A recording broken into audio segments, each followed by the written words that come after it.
हाय मेरी YouTube family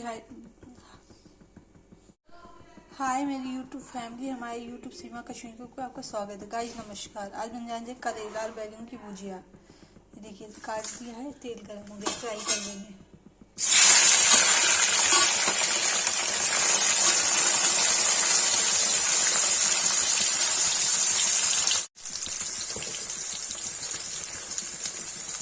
जैसे नमक डालते हैं, चला देंगे,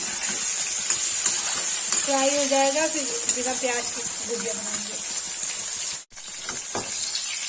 फ्राई हो गया, निकाल देंगे। फ्राई देखिए निकाल दिया है और तेल डाल देंगे।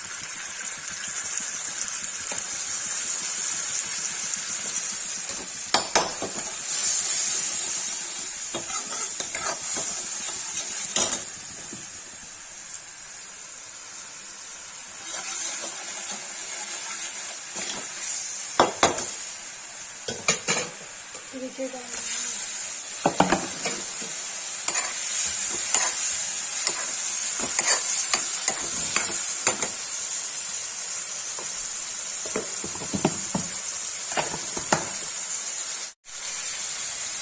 मसाला डाल देंगे,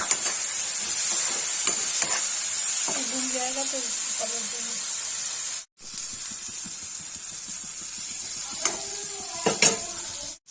देखिए बन गया, पलट देंगे। भाई देखिए करेले की भुजिया बन गई है। जिसको ये रेसिपी पसंद I like comment share subscribe जो करें।